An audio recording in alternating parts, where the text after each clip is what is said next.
नमस्कार। प्रारब्ध के एक और चर्चा सत्र पर आप सभी का स्वागत है। स्क्रीन के दूसरे हिस्से में आप जिन्हें देख रहे हैं, आप हैं अजय सिंह जी। और पिछले कुछ दिनों से जब हरियाणा से एक कुश्ती को लेकर मामला आगे चला, जिसमें विनेश फोगाट और तमाम जो है ये लोगों ने ब्रजभूषण सिंह, जो वह भारतीय कुश्ती संघ के अध्यक्ष हैं, उनके ऊपर तमाम तरह के आरोप लगाए। उसके बाद से ऐसा लगा कि ये मामला कहीं ना कहीं जाके शांत हो जाएगा, खेल का मामला है और खिलाड़ियों और उनके अधिकारियों के बीच में निपट जाएगा। लेकिन एक कहावत कही जाती है कि साहब, खेलों में राजनीति हो रही है और यहां खेल राजनीति कर रहा है। तो क्या कुछ आगे बढ़ा है, इसको लेकर आइए अजय सिंह जी से बात करते हैं। सर, स्वागत है आपका। प्रणाम। बहुत बहुत धन्यवाद मुझे बुलाने के लिए। सर, भारत में हमेशा एक जुमला जो है कहा जाता है कि साहब, कला में राजनीति घुस गई, खेल में राजनीति घुस गई और धर्म में राजनीति घुस गई। लेकिन यहां तो कुश्ती खेल जो है वो राजनीति में घुसा हुआ दिखाई दे रहा है, क्या कहेंगे? बिल्कुल बिल्कुल। मुझे ऐसा लग रहा है कि राजनीति में खेल घुस गया है और पहलवान जी लोग राजनीति में घुस गए हैं। अब देखिए, मुझे इसमें एक डाउट है कि जब पहलवान जी लोग ने योजना बनाई थी तो उस वक्त इन्होंने ये सब सोचा था कि नहीं सोचा था, इतना गहराई से सोचा था कि नहीं सोचा था? क्या इन्होंने ये सोचा था कि ये राजनीतिक पैतरेबाजी का, एक पॉलिटिकल गेम का हिस्सा बन जाएंगे और इनके हम्म। कंधे पे रख के बंदूक दागने, बंदूक में तोप दागने की तैयारी हो जाएगी? मुझे लगता है पहलवानों ने इतना सोचा नहीं था, परंतु ये हम्म। कुछ राजनीतिज्ञों के हाथ में खेल गए अपनी, हम्म। मतलब अनजाने में। मुझे ऐसा लगता है कि जानबूझ के इन्होंने ये राजनीति का मोहरा बनने के लिए नहीं कूदे थे, पर इनको राजनीतिज्ञों ने मोहरा बना लिया, ये हम्म। तो तय है। और अब हरियाणा में इनको लेकर राजनीति हो रही है, इसमें कोई शक हम्म। शुबह नहीं। जी। जी। किस तरह की राजनीति हो रही है? क्या वो राजनीति खेलों तक सीमित है या वो राजनीति चुनाव, चाहे के बीच में आई है, जहां नेताओं का चुनाव होता है, चाहे वो विधानसभा हो, चाहे 24 का लोकसभा हो, चाहे हरियाणा का विधानसभा हो? तो किस तरह की बिल्कुल। देखिए राजनीति हो रही है? देखिए, राजनीति हमेशा चुनावी ही होती है। अगर हम्म। चुनाव नहीं है, वोट नहीं है, तो फिर काहे की राजनीति? तो ये तो ठीक पूरी है। तरह विशुद्ध जातीय समीकरण बैठा के चुनावी राजनीति हो रही है। क्यों? क्योंकि आपको ध्यान होगा कि 18 शायद जनवरी को ये लोग धरने पे बैठे थे। जी जी। 18 और 19, 2 दिन कोई खाप पंचायत नहीं कूदी, परंतु हम्म। तीसरे दिन धरने के हम्म। हरियाणा की खाप पंचायत की एक बैठक हुई और उन्होंने तुरंत जो है पहलवानों की इस मांग का समर्थन कर दिया और वो पहलवानों हम्म। के समर्थन में कूद पड़े। हम्म। कांग्रेस तो पहले दिन से सक्रिय थी। अगर आपको ध्यान हो तो जैसे ही धरना शुरू हुआ, कांग्रेस के प्रवक्ताओं ने इसको राजनीतिक मुद्दा बनाकर प्रेस कॉन्फ्रेंस और तमाम तरह के डिस्कशन शुरू कर दिए थे।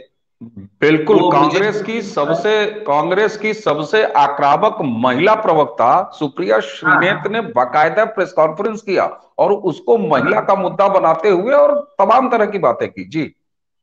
उसके बाद वो जो वृंदा करात जी हैं वो कूद के आ गई। कुछ एक और वामपंथनी जो थी वहां पे बकायदा अभी सपोर्ट द रेसलर्स का एक प्लेकार्ड लेके मंच पर चढ़ गई। खैर, वो हम्म। बजरंग पूनिया ने उनको मंच से कहा कि नहीं, आप लोग नीचे जाइए, आप लोगों की कोई जरूरत नहीं, आप लोग का स्वागत नहीं है। परंतु पर्दे के हम्म। पीछे कांग्रेस पूरी तरह सक्रिय हो गई थी और खाप पंचायत का इसमें। और आपको हम्म। ध्यान होगा कि जैसे जैसे धरना आगे बढ़ा तो धरने में मुद्दे जो है वो डाइवर्ट होने लग गए। हम्म। सबसे पहले कहा गया कि अरे भैया ये तो सिर्फ हर पूरे देश में पहलवानी होती है, पर ये जो धरने पर बैठे हैं ये तो सिर्फ हरियाणा के पहलवान हैं। बिल्कुल। पहली बात कही गई। उसके बाद हम्म। उसके बाद उसको और थोड़ा सा रिफाइन किया गया, उसमें फिल्टर लगाया गया। बोले नहीं नहीं, ये तो हरियाणा के जाट पहलवानों का धरना है, हम्म। ये फिल्टर लगा उसमें। तो अब सब जब जाट पहलवानों का धरना है और विक्टिम्स को जाट घोषित कर दिया गया, हम्म। हम्म। तो अब राजनीति क्यों नहीं होगी जब अब जाट विक्टिम्स, अच्छा वो भी बेटियां, बड़ा भावनात्मक। देखिए इस मुद्दे को तुरंत, इसकी जो भावनात्मक अपील है ना, जी उसको जी कैश करने की पूरी तैयारी कर ली खाप पंचायतों ने। और जी। कांग्रेस की जो जाट पॉलिटिक्स है, देखिए हरियाणा में और पश्चिमी उत्तर प्रदेश की जाट राजनीति को तो आप अच्छी तरह समझते हैं।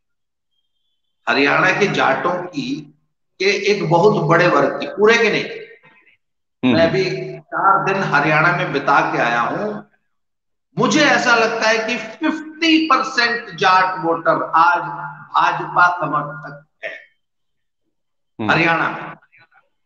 पश्चिमी उत्तर प्रदेश अच्छा। में 50% है, परंतु हम्म। 50% जाट वोटर वो आज भाजपा समर्थक है। उसका एक कारण है जो मैं अपने आंखों देखी, एक अनुभव आपसे मैं शेयर कर रहा हूं। मैं अपने जिन जी। मित्र के यहाँ ठहरा था, उन्होंने आज से करीब अच्छे समय में जब जमीन के रेट अच्छे थे तो अपनी 2 एकड़ जमीन बेच दी थी लगभग 2.5-3 करोड़ में, और उस हम्म। पैसे को उन्होंने अलग अलग जगह इन्वेस्ट किया और आज ही वेरी वेल ऑफ, महीने की 8-10 लाख की आमदनी। परंतु वो सारी उनकी इनफॉर्मल कमाई है, वो कहीं शो नहीं होती। कागजों में तो उनकी ठीक है। आमदनी, आज भी वो एक भूमिहीन किसान है ना, भूमि तो बेच ठीक है। दी उन्होंने, तो सही है। कागजों में आज की आमदनी 1,80,000 रुपया है। हम्म। अब 1,80,000 रुपया होते ही हरियाणा में आदमी बीपीएल हो जाता है। तो साहब ठीक है। एक दिन, अच्छा वो जाट है, अब एक दिन जाट भाई के घर अपने आप बिना किसी कार्रवाई के, उनके घर अचानक वो देखते हैं कि बीपीएल वाला पीला वाला राशन कार्ड आ गया। चार हम्म। उनके घर में 5 सदस्य, जिसमें 4 आयुष्मान कार्ड बन के आ गए। तो जब मैं उनके घर गया तो उनकी पत्नी गेहूं धो के सुखा रही थी।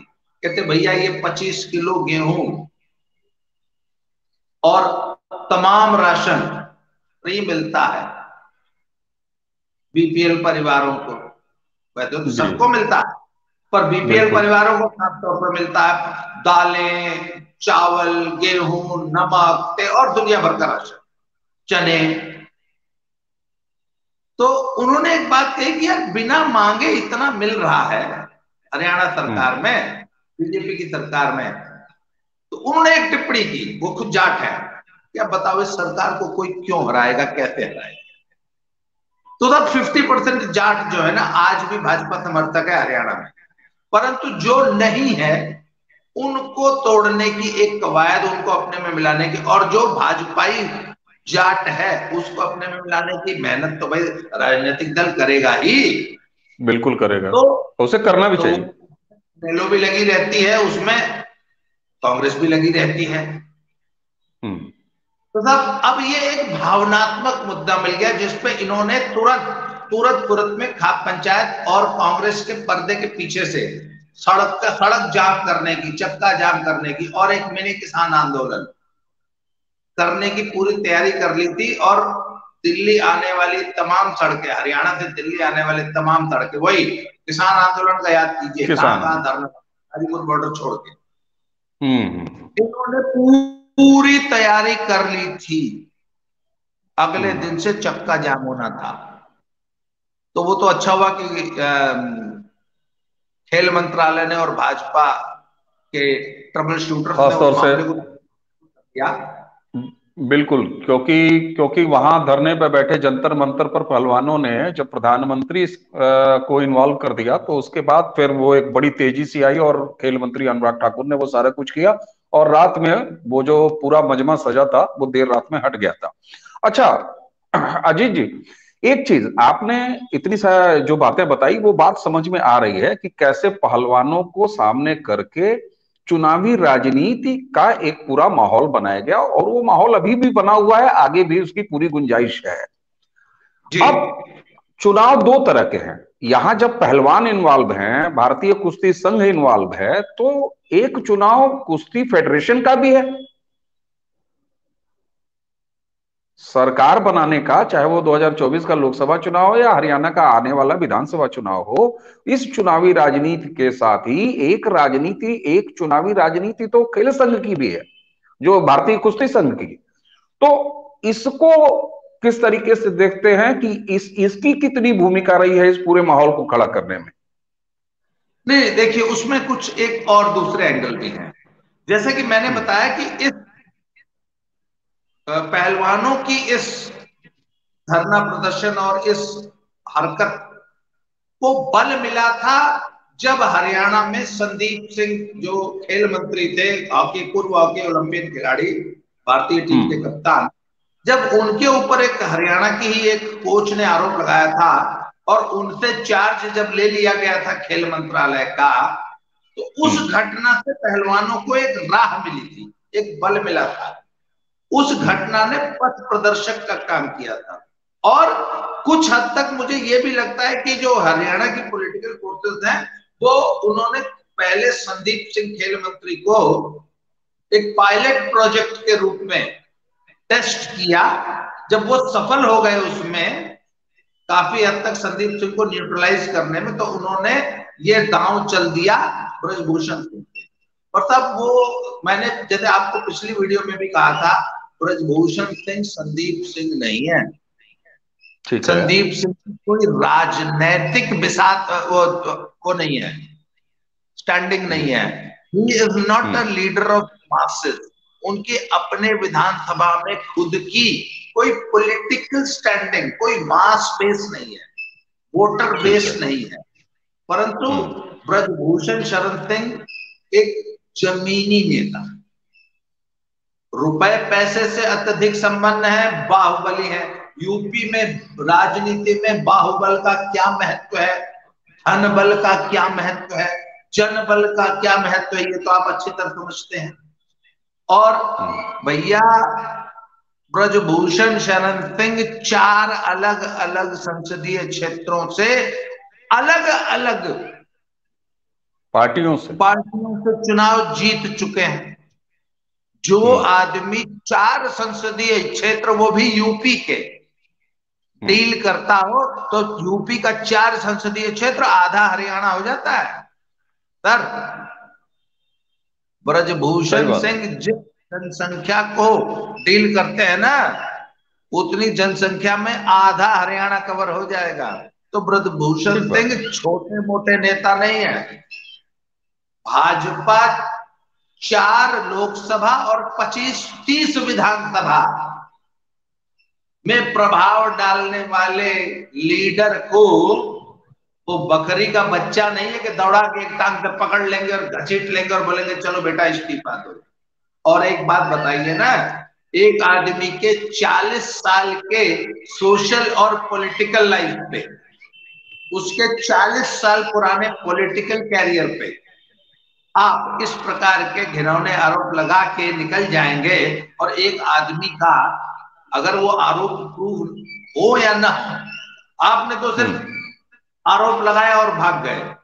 वो है ना, वो आर्मी में एक जो आर्टिलरी गन फायर होती है, फायर गन्स होती है ना, वो बोफोर दागो जैसी और भागो। उन्होंने स्ट्रेटजी कि शूट एंड स्कूट। तो हाँ, दागो आपकी और तो भागो। हाँ, थूको और भागो। भागो। राजनीति है स्पिट एंड स्कूट, खाली आरोप लगा दो वो भाग जाओ, अगले का जीवन हम्म। बर्बाद, अगला सारी जिंदगी उस कलंक को धोता रहे। तो आपने तो ब्रजभूषण शरण सिंह पे आरोप लगा दिए, प्रूफ कोई है नहीं, अब तक दे नहीं पाए।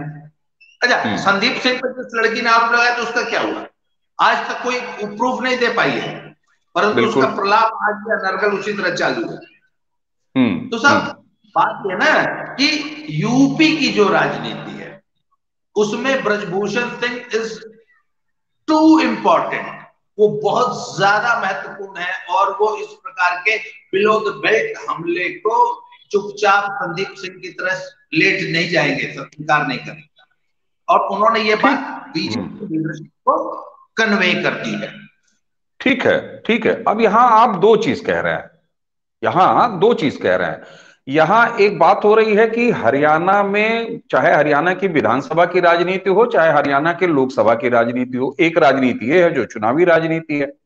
दूसरी राजनीति इसके साथ चल रही है भारतीय कुश्ती संघ के पर कब्जे की राजनीति, वो भी एक तरह से चुनावी राजनीति है। चूंकि ये मुद्दा बीच में पहलवानों से निकलकर हरियाणा वर्सेस उत्तर प्रदेश तक हुआ, यहां की जाट बनाम ठाकुर तक करने का प्रयास किया गया, इस तरह की भी चीजें आई, तो अब ये थोड़ा सा गड़बड़ हो रहा है। जरा इसको साफ करिए कि ब्रजभूषण शरण सिंह के ऊपर पहलवानों का के द्वारा या उनको जरिया बना के जो ये आरोप लगाया गया, तो ये तो कुश्ती संघ की राजनीति के लिए था, क्योंकि हरियाणा के पहलवानों को उत्तर प्रदेश में राजनीति कर रहे हैं, विधायकी लड़ रहे हैं या लड़ा रहे हैं या सांसदी लड़ रहे हैं, जीत रहे हैं, ब्रजभूषण शरण सिंह के चुनाव से क्या मतलब? उनका तो जी मतलब ब्रजभूषण शरण सिंह जो कुश्ती संघ के अध्यक्ष हैं उनसे होना चाहिए। तो क्या ये दोनों चीजें एक साथ चल रही थी, यानी दोनों राजनीति एक साथ चल रही थी या चल रही नहीं, है? पहलवानों को चुनावी हरियाणा और लोकसभा की, विधानसभा की चुनावी राजनीति से कोई मतलब नहीं था। वो तो अपनी बिल्कुल। लड़ाई अलग लड़ रहे थे, और वो थी बजरंग पूनिया और विनेश फोगाट की अहम की लड़ाई। आज ये मैं बात। आज मैं एक आर्टिकल पढ़ रहा था, और वो पहला आर्टिकल मैंने पढ़ा है जिसमें उस लेखक ने वाकई बहुत विस्तार से चर्चा की है। वो कोई आउटलुक नहीं, स्पोर्ट्स स्टार द हिंदू करके कोई वेबसाइट थी जी। हिंदू की, शायद वो वेबसाइट है जो स्पोर्ट्स स्टार करके है। उसमें विनेश फोगाट से वो इंटरव्यू लिया गया, और उसमें जी। विनेश फोगाट साफ कहती है कि देखिए, जब हमने ये धरना दिया तब उस वक्त हमें बिल्कुल भी, ये तो अब जीने मरने का प्रश्न बन गया था, और इसमें कतई हमें अब अपने रेसलिंग करियर की परवाह नहीं थी। रेसलिंग करियर हमको, हमने साइडलाइन कर दिया था और हम ये लड़ाई लड़ रहे थे। ये विनेश फोगाट ने स्पष्ट कहा है, आप इस इंटरव्यू में पढ़ लीजिएगा, दर्शक भी खोज के पढ़ लेते। अगर इसका हम अपने इसमें लिंक में ना, मैं आपको डिस्क्रिप्शन में वो हाँ, लिंक हम डाल देंगे, लोग वो बिल्कुल लिंक पढ़ लें। बिल्कुल। दूसरी बात है, उसमें विनेश फोगाट स्पष्ट कहती है कि फेडरेशन ने, कहती है कि वो तानाशाही वाले नियम लगा दिए। क्या नियम लगा दिए कि भैया नेशनल्स लड़नी पड़ेगी, नेशनल चैंपियनशिप में आप कितने ही बड़े स्टार हो, ओलंपियन हो, पद्मश्री हो, अब तो पर नेशनल चैंपियनशिप लड़नी पड़ेगी। तो इन्होंने बहाना बनाया, नहीं नहीं मैं नहीं लड़ सकती, मैं तो इंजर्ड हूं, मुझे तो इंजरी है, मैं उससे। अरे भैया, बारात में आप नहीं जाएंगी क्योंकि आपका पेट खराब है, पर अगले दिन रिसेप्शन में आप इतनी बड़ी थाली भर के भरपोसेंगी। ये बात समझ में आती है क्या? आप बताइए, में आप नहीं जाएंगे? सही है। हाँ, जी। जी। रिसेप्शन पे नहीं जाएंगे, परंतु बारात में नहीं जाएंगे। सॉरी, मैं थोड़ा सा डिस्टर्ब हो गया इस फोन आने की वजह से। बारात में नहीं जाएंगे, बारात में आपकी तबीयत खराब है, पर अगले दिन रिसेप्शन में खाने में आपकी तबीयत चल रही है। मतलब नेशनल चैंपियनशिप में नहीं लड़ूंगी क्योंकि मैं इंजर्ड हूं, और एक महीने बाद क्रोशिया में वर्ल्ड रैंकिंग टूर्नामेंट में मेरा नाम डाल दो। क्यों डाल दें भाई, आप तो अभी कह रहे थे इंजर्ड हो। तो इन्होंने इसको एक बना लिया कि नहीं, हम नेशनल चैंपियनशिप नहीं लड़ेंगे, मैं इतनी बड़ी पहलवान, मेरे को नेशनल चैंपियनशिप लड़नी पड़ेगी। जबकि साहब हकीकत यह है कि आज विनेश फोगाट नेशनल चैंपियनशिप में गोल्ड मेडल जीत ले, इसकी गारंटी नहीं है। बिल्कुल आज बिल्कुल। नेशनल चैंपियनशिप का गोल्ड मेडल गारंटेड नहीं है, कोई भी लड़की हरा लेगी। इस वक्त उनके बदन में 3-4 लड़कियां ऐसी है तो उन्होंने इसको ईगो बना लिया कि नहीं, मैं बिना नेशनल चैंपियनशिप बिना लड़े सारे इंटरनेशनल टूर्नामेंट्स लड़ूंगी। फेडरेशन ने कह दिया नहीं। इसमें कहां गलत है फेडरेशन, आप बताइए मुझे। तो ये बिल्कुल, ईगो ये की तो लड़ाई खेल है, का समझ में आती है बात। बिल्कुल, उसने जी जी। स्वीकार किया कि सिर से ऊपर पानी चला गया था। क्यों? क्योंकि फेडरेशन इनकी मर्जी। अच्छा, एक और मुद्दा जो मैं जानता हूं, chief coach, national chief coach की नियुक्ति होनी थी, तो हम्म। ये जबरदस्ती, बार बार ना फोन आके मुझे परेशान कर रहा है और मैं वो बंद कर नहीं सकता हूं। हाँ, तो इन्होंने कहा कि चीफ नेशनल कोच है वो मेरी मर्जी का लगाया जाए विमेंस टीम का। फेडरेशन ने उस इनकी जो सिफारिश का जो चीफ कोच था जी। उसको पैनल में रखा, कैंप में है वो, पर चीफ कोच किसी और को बना दिया, कोई मिस्टर जितेंद्र यादव है नेवी के। यहाँ पे ईगो हम्म। अड़ गई, मेरे कहे हुए आदमी को चीफ कोच नहीं बनाया। तो हम्म। तब ये ईगो की लड़ाई थी जो कि विनेश फोगाट और ठीक बजरंग है। पुनिया लड़ रहे थे। और सबसे बड़ी बात, इन्होंने जूनियर बच्चों को प्रेशर देके अपने साथ उस धरने में शामिल किया। शामिल किया। जो हम्म। जो जो यंगस्टर्स है ना, जो जूनियर अभी सीनियर में कदम रख रहे हैं, जिनका पूरा कैरियर सामने पड़ा है, उनको अपनी इस घटिया राजनीति में, इस धरनेबाजी में, इस आंदोलन बाजी में शामिल किया। सबसे बड़ा नुकसान पहलवानी का ये किया गया। मैं वहीं आ रहा था, मैं इसी सवाल पर आ रहा था कि हमने बात कर लिया कि ये कैसे राजनीति की लड़ाई थी, फिर राजनीति से ये जात निकल के आई, उसमें खाप घुसा, उसमें ठाकुर वर्सेस जाट घुसा, उसमें उत्तर प्रदेश वर्सेस हरियाणा घुसा, सब हो गया। लोकसभा भी घुस गया, लोकसभा का चुनाव भी उसमें आ गया, विधानसभा भी आ गई, खेल की राजनीति भी आ गई, ब्रजभूषण सिंह भी आ गए। लेकिन आपने जैसे कहा कि इसमें सबसे बड़ा नुकसान जो है वो कुश्ती एक खेल उसका हुआ।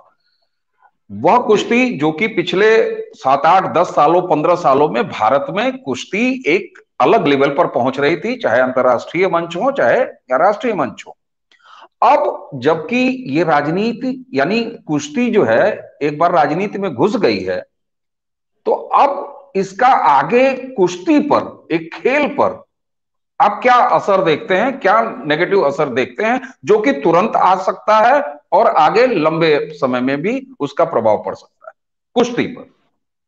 पहला असर तो आज ही आ गया। अभी ये जो जाग्रेब में, क्रोएशिया में वर्ल्ड रैंकिंग टूर्नामेंट चल रहा है ना, हम्म। इसमें अब तक सिर्फ एक मेडल आया है। आज हालांकि तीसरा दिन है अमन सहरावत का। तो आज मैं कुछ सीनियर कोचेस से बात कर रहा था, तो उन्होंने कहा कि अब एक आध कोई मेडल तुक्के से कोई ब्रॉन्ज ब्रॉन्ज आ जाए तो आ जाए, नहीं तो अब और मेडल आने की संभावना नहीं है। क्यों? क्योंकि 36 या 37 पहलवानों का कुल चयन किया गया था, जिसमें से 8 खलीफाओं ने तो नाम ही वापस ले लिया। इनकी हम्म। राजनीति की वजह से फेडरेशन को जो है ठंडे बस्ते में डाल के बैठा दिया गया। वो एक ओवरसाइट कमेटी फेडरेशन का काम धाम देख रही थी। तो मात्र 22 बच्चों का ही वीजा आ पाया। हम्म। 37 में से मात्र 22 ही क्रोएशिया गए, बाकी जा ही नहीं पाए। क्यों? क्योंकि विदेश मंत्रालय के विशेष आग्रह और ओवरसाइट कमेटी के दिन रात काम करने के बाद भी मात्र 22 बच्चों का वीजा आया। मतलब आधी से ज्यादा टीम तो जगरेब जा ही नहीं पाई क्रोएशिया। क्या परफॉर्मेंस हम्म। आएगी जब आप एक चले चलाए सिस्टम को, एक स्मूथली काम करते हुए सिस्टम को लूप लाइन पर खड़ा कर देंगे अपनी राजनीति में, तो यही रिजल्ट आएगा। तो जिस जाग्रेब वर्ल्ड रैंकिंग टूर्नामेंट में कम से कम 6 से 7 मेडल आने चाहिए थे, आज भारत का सिर्फ एक मेडल आया है। और इसी वर्ल्ड रैंकिंग से आगे ओलंपिक क्वालिफायर्स का रास्ता बनता है, ये उसका बेस होता है। ठीक है, आगे ऐसे भी बहुत सारे वर्ल्ड रैंकिंग टूर्नामेंट्स होंगे और ऐसे बहुत सारे हम्म। क्वालिफायर, पर एक मौका तो भारतीय टीम ने मिस कर दिया ना। और बिल्कुल कंपटीशन किया। लड़ने का भी तो अनुभव मिलता है ना, जरूरी नहीं जीतना। जब नया बच्चा जाता बिल्कुल। है तो उसको अनुभव मिलता है। तो सब ये नुकसान हो गया। और देखिए, एक फेडरेशन जो पिछले 12 साल तक काम कर रही थी और बहुत अच्छा काम कर रही थी, और इस बात को कुश्ती जगत ही नहीं, पूरे भारतीय खेल जगत का बच्चा बच्चा स्वीकार करता है, जो जरा सा भी नॉलेज रखता है कि wrestling federation of India Brijbhushan Sharan Singh जी के नेतृत्व में बहुत अच्छा काम कर रही थी। और इस पूरे फेडरेशन की धुरी थी मिस्टर राजीव तोमर, वो जो उनके सेक्रेटरी असिस्टेंट सेक्रेटरी, उनको सस्पेंड करा दिया गया। तो आपने तो पूरी रेसलिंग फेडरेशन ऑफ इंडिया को लूप लाइन पर खड़ा कर दिया। तो और आगे पता नहीं और क्या क्या करेंगे। तो सब, जिस गेम की फेडरेशन डिस्टर्ब हुई, उस गेम का बंटाधार होना तय है, ये इतिहास कहता है। तो साहब कुश्ती का तो इन्होंने इतना बड़ा नुकसान कर दिया, मैं बता रहा हूं आने वाले एक साल में आप देखिएगा। और इन खलीफाओं ने ना बच्चों को डिस्टर्ब कर दिया, बच्चों उनका फोकस हटा दिया। बिल्कुल मनोबल गिर जाता है साहब, अगर घर में कोई ऐसा माहौल चल रहा हो, है ना।